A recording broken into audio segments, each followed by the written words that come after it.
Hi, it's Jen from Shabby Fabrics. As you know, we're all having to wear masks now. And so, hey, Grandma always said, if life gives you lemons, make lemonade. And that's what we're doing. Moda has come up with a really fun face mask panel that makes making face masks for yourself and for your kids easy and fun. Because we know that, hey, if we're going to be doing this for a while, maybe let's just make the best of it. So let me show you the safety first panel. It makes 8 adult size masks and 10 for the little ones, and it's just really cute.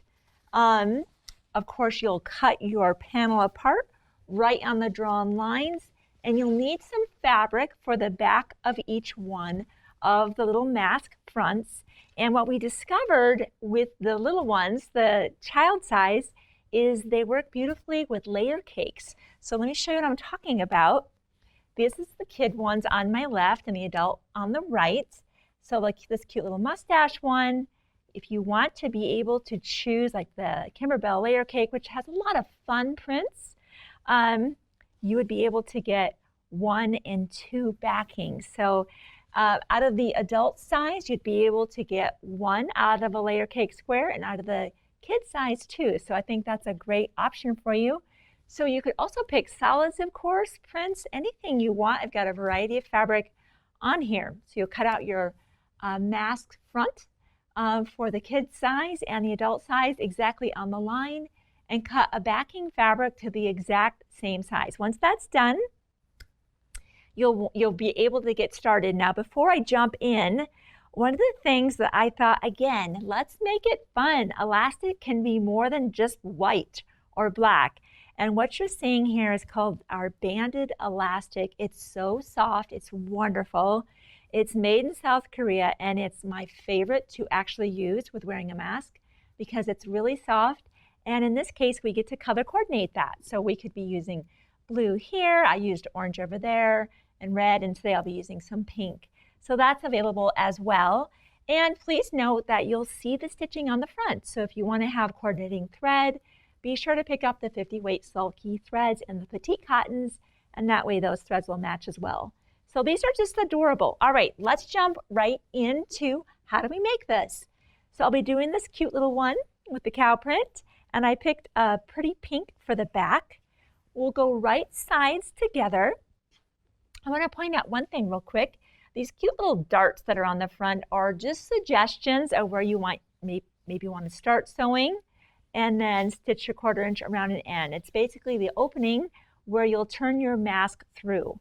But you know, that'll be right sides together, so you can just barely see them.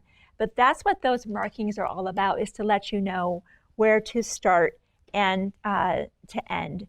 Now for the kids size, what they recommend as far as cutting your elastic is to cut 2 6-inch pieces, which I've done ahead of time. I'm choosing pink.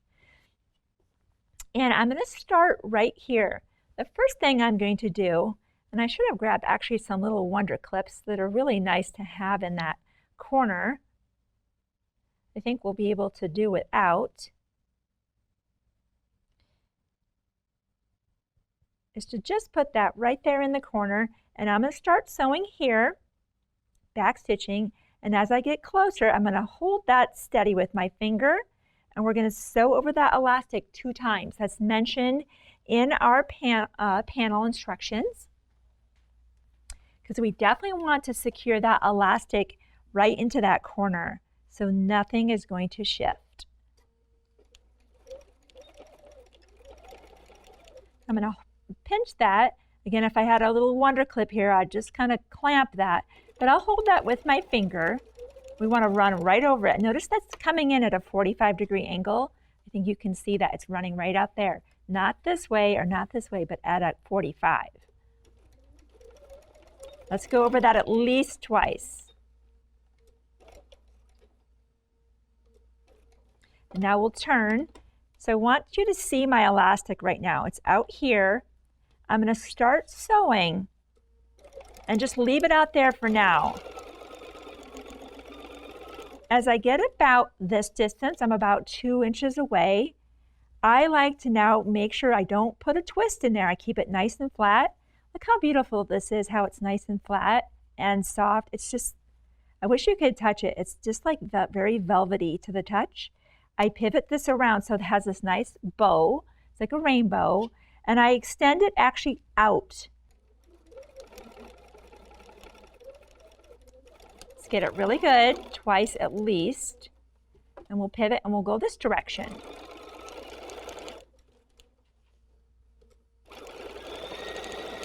So we'll repeat that. Let me grab my other piece of elastic. We're just going to lift that up. We'll place our elastic at a 45. Notice I'm just extending a little bit beyond my corner so I know I absolutely have it. Good. We'll pinch. Hold that steady.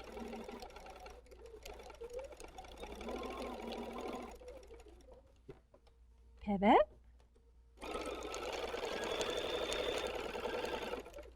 Let's stop. See our nice smooth, we're just going to arc that over because you want to, of course, keep that out of the track. We'll come right into our corner again, peeking out just a touch.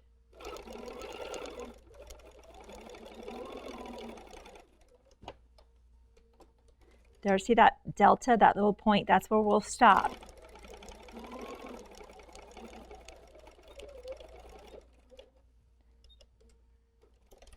Okay. Now while we have a nice close-up, we're going to go ahead and let's trim that away. Let's trim that excess away.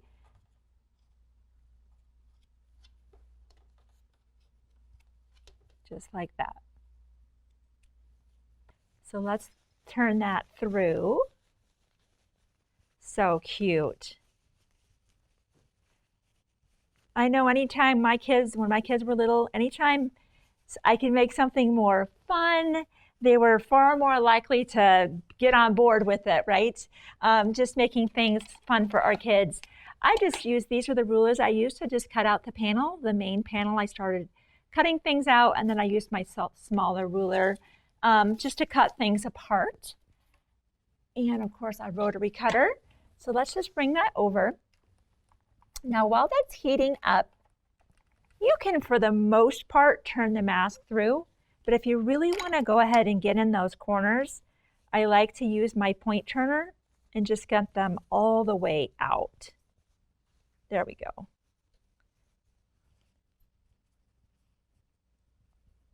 There we go.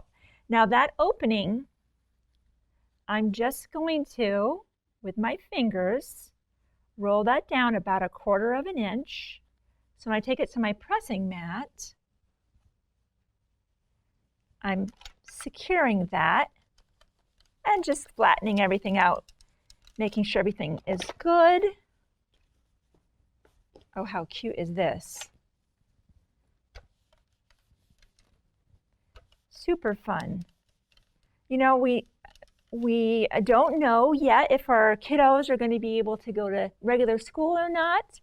But we know that if they are, there's a good chance that they'll have to wear masks. And so this could be like, hey, you know what? Let's make one for every day of the week. You have 10 of the kids panels on there, so you get a different one. And it's just kind of, again, like, oh, today we get to do our, you know, our mustache one, or we get to do our teeth one. It just may be a fun way to make it just be a little bit fun and different every day. Okay, so this is what our mask looks like so far. Our next instructions have us placing that face down. And let me move that over. I want you to be able to see this next step because this is an important step, and it's how to mark your mask. So they mentioned, we're actually down to this, fold opening edges under and press. We've done that. Place mask on the table with the back side up, and we're going to measure down 1 inch from the top and bottom. And we're also going to mark our center.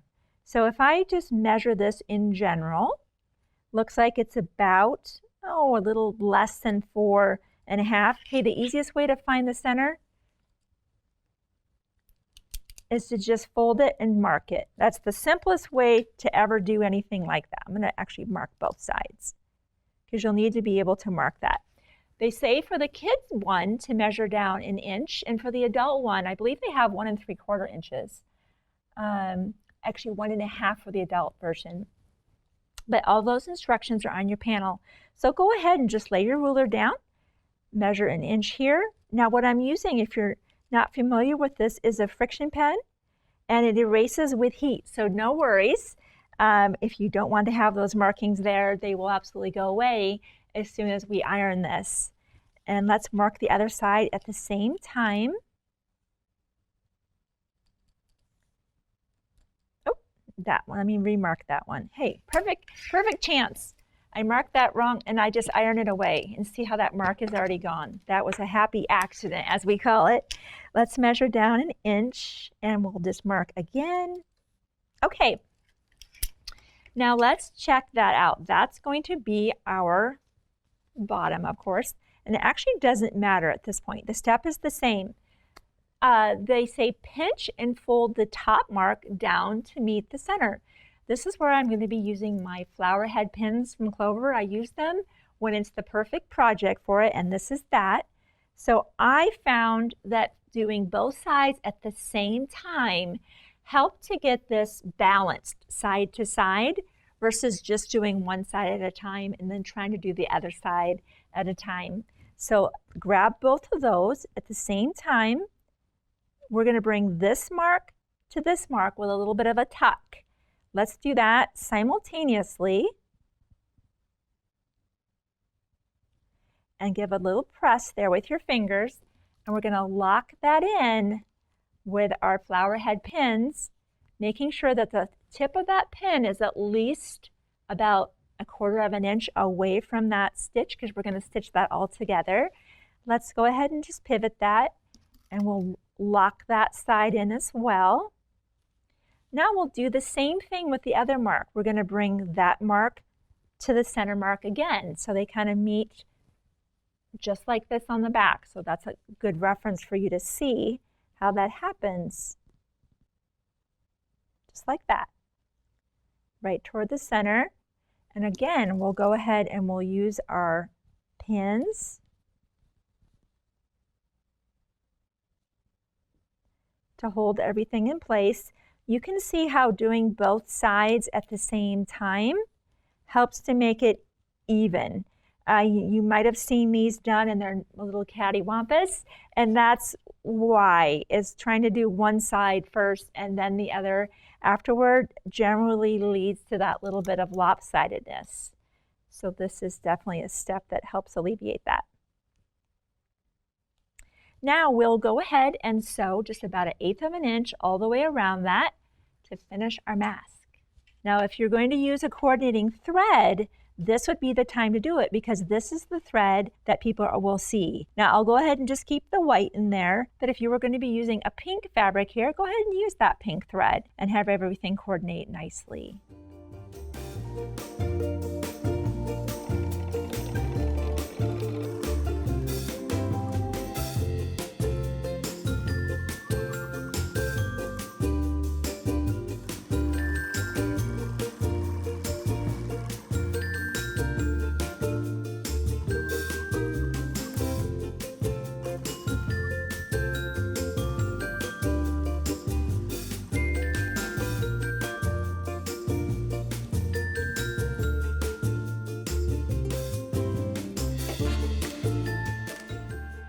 Okay, so that mask is sewn. Now if there's one thing that I would actually recommend that you do is this little bump here.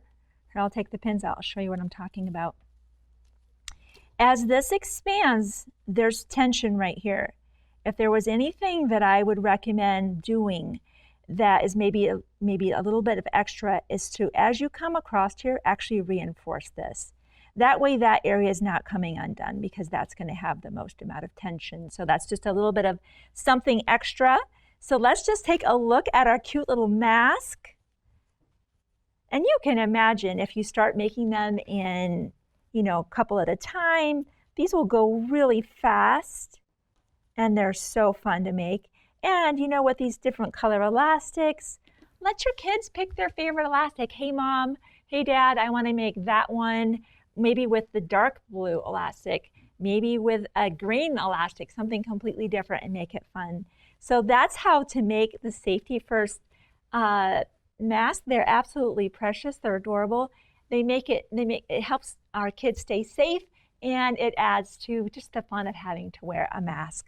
So thank you for giving me some of your time today just to share this fun new panel from Moda. Be sure to subscribe and let a friend know who maybe is also making masks for their family. And maybe this might be something they'd be interested in as well. I'll see you on a future Shabby Fabrics video.